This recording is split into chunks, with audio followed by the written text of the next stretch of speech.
Samahan niyo po ako ngayong araw na to. Magtuturok po tayo ng jet run dito po sa ating mga alaga biik na to. Yan.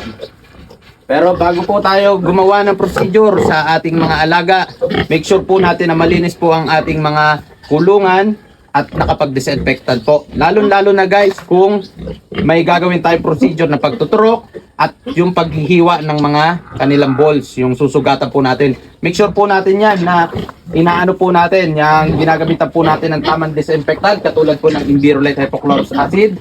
Yan po guys, napakamabisang disinfectant. Number 1 na disinfectant po yan, subok na po yan. Kaya lagi po nyong panataliin malinis ang ating mga alagang baboy at ang kanilang mga kulungan. At gamitan nyo po ng Envirolite hypochlorous acid. Okay, start na po tayo guys, mag-inject ng iron. Ito pong iron na to, ito po yung booster. Pa second dose po nila ngayon. Yan. Gamitan na po natin ang ating mga alaga.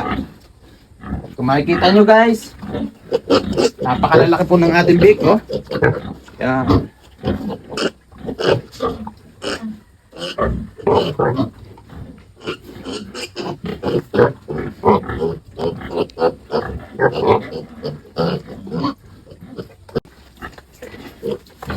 And guys, ito pong purpose guys ng pagde-disinfect natin sa kanila.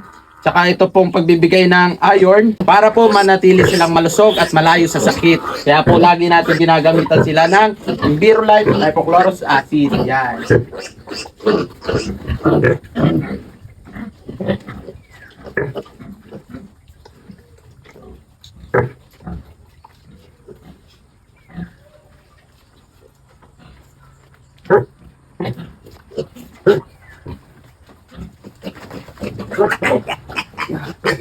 Laki guys, oh.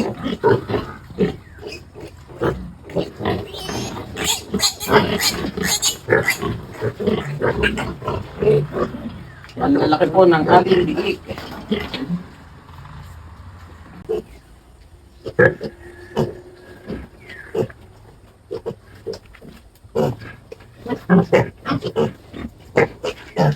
Tapos na po tayo mag-inject ng iron.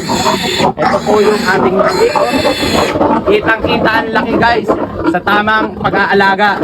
Basta po tama ang inyong mga ginagamit, tama ang inyong mga pamakain katulad ng bimeg, at katulad ng tamang disinfectant, katulad po ng Envirolite hypochlorous acid, at tamang vitamin. Ganito po ang resulta ng ating mga biik. Yan. Ang lalaki guys. Okay. Guys, kung gusto niyo po umorder ng Envirolite hypochlorous acid, katulad po nitong mga to, yan, nandyan lang po sa comment section ng link and click the yellow basket. Okay?